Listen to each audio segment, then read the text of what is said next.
Quero convidá-los a acompanhar uma leitura que se encontra no livro de Marcos, capítulo 5. Nós vamos ler a partir do verso 21. Tendo Jesus voltado no barco para o outro lado, afluiu para ele grande multidão, e ele estava junto do mar. Eis que se aproximou a ele um dos principais da sinagoga, chamado Jairo, e vendo-o, prostrou-se aos seus pés e insistentemente lhe suplicou: minha filha está à morte, vem, impõe as mãos sobre ela, para que seja salva, e viverá. Jesus foi com ele. Grande multidão o seguia, comprimindo-o. Verso 35.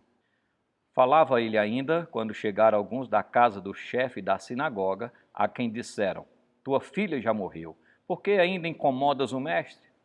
Mas Jesus, sem acudir a tais palavras, disse ao chefe da sinagoga: não temas, crê somente. Contudo, não permitiu que alguém acompanhasse senão Pedro e os irmãos Tiago e João.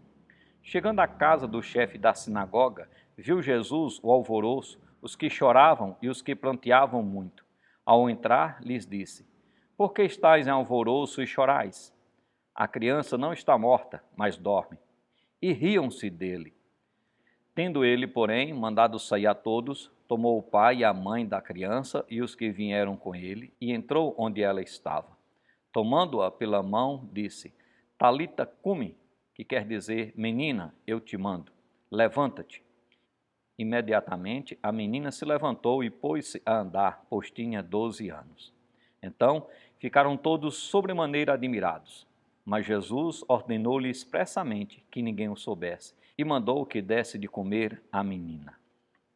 Como você se aproxima de Jesus? Gostaria de considerar algumas atitudes de Jairo, esse chefe da sinagoga, quando ele se aproximou de Jesus. O contexto desta passagem é bastante interessante. Jesus estava chegando de Gandara, onde ali realizou um milagre maravilhoso, uma expulsão de um demônio que atormentava um homem. E o que aconteceu? Os gadarenos se revoltaram contra Jesus e o expulsaram de lá. Então Jesus toma o barco e volta então para Cafarnaum. E quando ele chega em Cafarnaum, estava lá à sua espera um homem chamado Jairo, chefe na sinagoga. Ele foi com um propósito, com um objetivo: salvar a sua filha. E Jairo alcançou esse objetivo.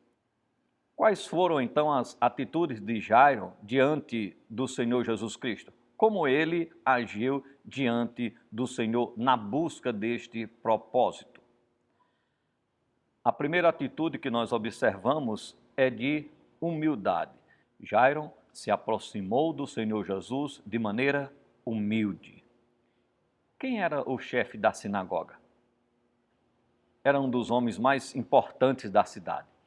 Cafarnaum era uma cidade pequena, era a cidade onde Pedro morava, e lá existia uma sinagoga. E Jairo era o chefe dessa sinagoga. Era ele quem, entre outras coisas, determinava quem fazia parte e quem não fazia parte da sinagoga. Só quem participava da sinagoga tinha autorização para comprar e vender, tinha registro de nascimento, tinha registro de casamento. Então, não participar da sinagoga era para o judeu não ter uma identidade.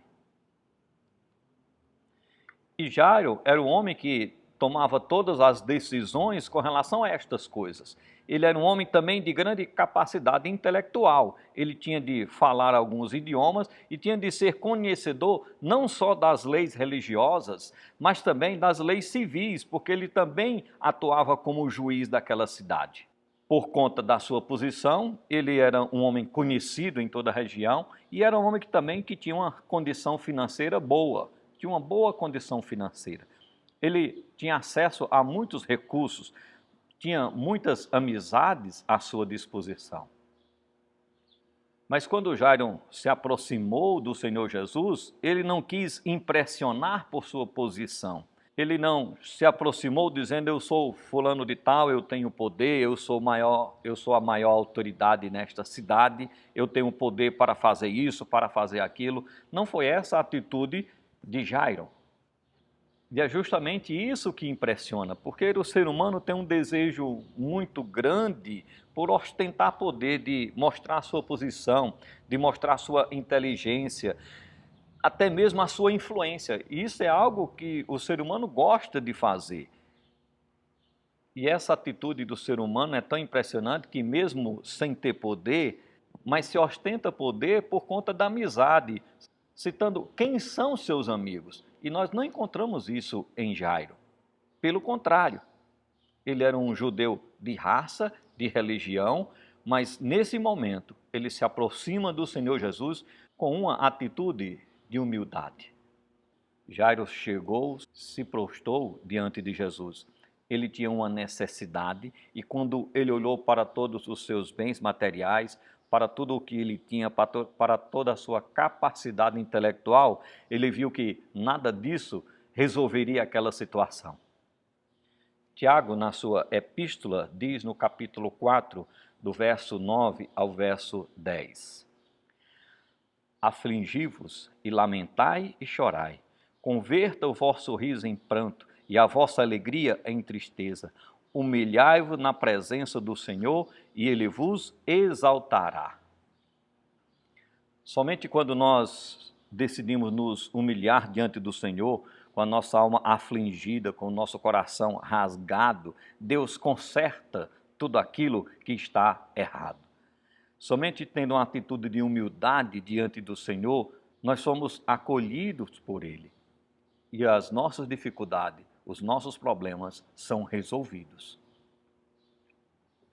Humilhar-se diante de Deus é afligir a própria alma, é lamentar por seu estado, é chorar e buscar o caminho do Senhor. E somente quando isso acontece, quando nos aproximamos de Deus dessa forma, nós alcançamos o nosso objetivo, alcançamos sucesso nas nossas empreitadas.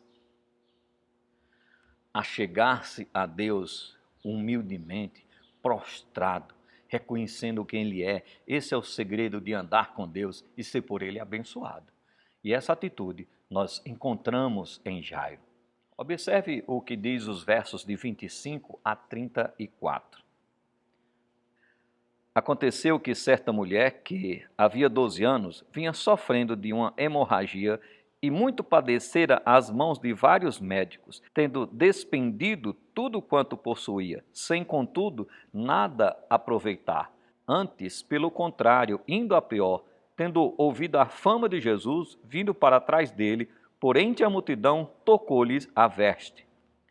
Porque dizia: se eu apenas lhe tocar as vestes, ficarei curada. E logo se lhe estancou a hemorragia e sentiu no corpo estar curada do seu flagelo. Jesus, reconhecendo imediatamente que dele saíra poder, virando-se no meio da multidão, perguntou: quem me tocou nas vestes? Responderam-lhe seus discípulos: ver que multidão te aperta e diz: quem me tocou? Ele, porém, olhava ao redor para ver quem fizera isto. Então a mulher, atemorizada e tremendo, cônscia do que nela se operara, veio, prostrou-se diante dele e declarou-lhe toda a verdade. E ele lhe disse: filha, a tua fé te salvou. Vai-te em paz e fica livre do teu mal. A segunda atitude que quero destacar em Jairo é a sua empatia pelo próximo. Podemos ver a empatia na prática como sentir o que a outra está sentindo ou entender o que ela está passando. O Evangelho de Marcos, então, nos conta deste evento entre a saída do Senhor Jesus com Jairo às margens do Mar da Galileia em direção à casa do chefe da sinagoga. Uma grande multidão acompanhava o Senhor Jesus. E nós percebemos muito bem o que acontece quando alguém importante, com alguém que é desejado, ele se encontra em determinado lugar. As pessoas logo fazem aquela aglomeração. E Marcos registra que uma multidão estava ali. Então, algo que era natural era todos estarem ali perto do Senhor Jesus, querendo estar tocando no Senhor Jesus, querendo estar vendo o mais próximo possível. E entre essas pessoas, uma mulher que havia 12 anos que padecia, ela busca o Senhor Jesus. E a sua fé é que eu só preciso tocar em suas vestes. Então ela se aproxima e no meio da multidão ela toca nas vestes do Senhor Jesus, até pensando que ia passar despercebida. Mas isso não aconteceu. O Senhor Jesus percebeu que foi tocado de maneira diferente. Então ele para toda aquela caminhada, toda aquela jornada e faz uma pergunta: quem me tocou? E é claro que a reação dos discípulos foi essa: como é que nós vamos saber? É muita gente à sua volta, muitos estão te tocando. Como nós vamos identificar esse tipo de toque que o Senhor está falando? E aí vem o nosso pensamento: como Jairo viu toda aquela situação?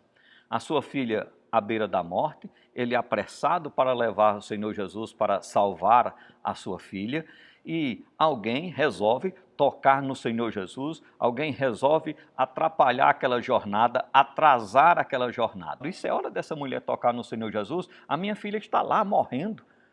E ela atrapalhando essa minha jornada, esse meu propósito, esse meu objetivo, esse poderia ser o pensamento de Jairo. Imagine se fosse eu, se fosse você, como nós agiríamos? O nosso filho morrendo com enfermidade, nós crendo que o Senhor Jesus chegando lá resolve esse problema, traz vida, salva o nosso filho e de repente uma mulher atrapalha toda essa jornada. Precisamos então aprender com a atitude de Jairo. Ele teve empatia com aquela mulher. Ele teve empatia com os sentimentos daquela mulher. Assim como ele estava sofrendo por conta da enfermidade da sua filha, aquela mulher também estava sofrendo por conta de uma enfermidade. Com certeza a história daquela mulher era conhecida na região. Uma mulher que tinha recursos, que sofria dessa enfermidade, uma enfermidade que afastava ela da vida social, que afastava ela das pessoas. E ela já tinha gasto tudo o que possuía para tratar daquela doença, e o texto diz que piorava a situação, porque não era só mais a enfermidade, era também agora o estado de pobreza, ela também havia perdido os seus recursos, e Jairo sentiu isso, ele viu a necessidade também desta mulher, ele estava precisando, necessitando do Senhor Jesus na sua casa? Sim, mas aquela mulher também precisava. Por isso que nós não encontramos, nem no relato de Marcos e nem no relato de Lucas sobre este evento, nenhuma intervenção de Jairo. Ele não interviu naquilo, ele observou, ele viu, ele sentiu a necessidade daquela mulher. Jairo teve empatia com o sofrimento daquela mulher e com paciência esperou a solução daquela situação, que no final das contas acabou lhe dando mais fé. A mulher foi curada. Se essa mulher foi curada, então a minha filha também será. Aquele evento fortaleceu a fé de Jairo. Ter empatia é uma atitude que nós também devemos ter. Nós também estamos vivendo tempos difíceis. A enfermidade também tem levado situações difíceis para outras pessoas. E esse é o momento que nós devemos nos colocar à disposição também de ajudar o nosso próximo, de ver as suas necessidades, de ver aquilo que ele está precisando, de sentir com ele. Em 2 Coríntios capítulo 8, do verso 1 ao verso 4, olha o que Paulo nos escreve. Também, irmãos, vos fazemos conhecer a graça de Deus concedida às igrejas da Macedônia, porque, no meio de muita prova de tribulação, manifestaram a abundância de alegria e a profunda pobreza deles superabundou em grande riqueza da sua generosidade. Porque eles, testemunho eu, na medida de suas posses e mesmo acima delas, se mostraram voluntários, pedindo-nos, com muito rogo, a graça de participarem da assistência aos santos. O contexto dessa passagem era uma oferta que Paulo estava levantando para as igrejas que estavam passando por grandes dificuldades. A igreja de Filipos, a igreja de Tessalônica, a igreja de Bereia. Eles estavam passando por dificuldades, inclusive dificuldades financeiras. E Paulo, então, vai levantar uma oferta para ajudar aqueles irmãos.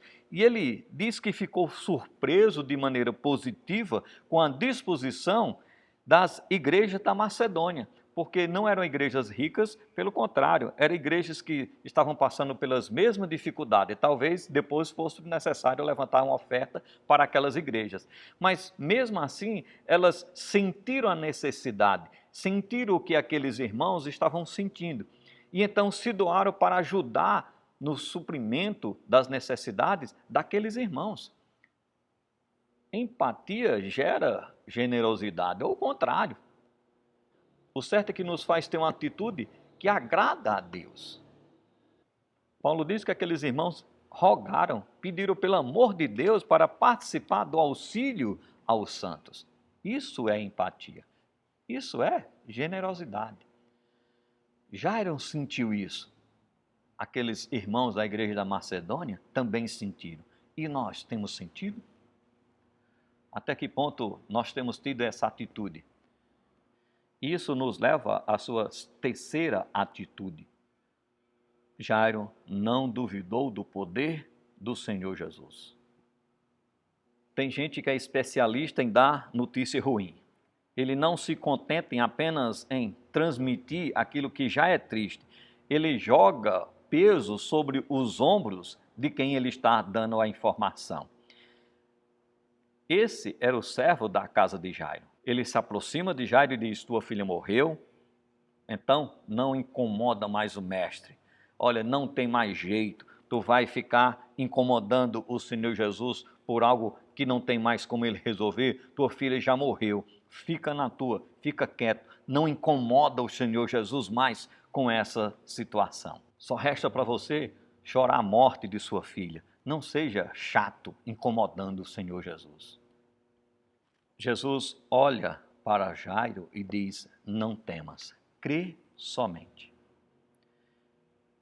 Não temos nenhuma palavra da boca de Jairo. Jairo não disse: mas Senhor, ela já morreu.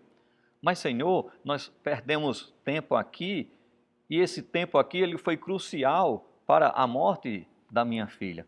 Ele não fez como Marta. Lembra de Marta?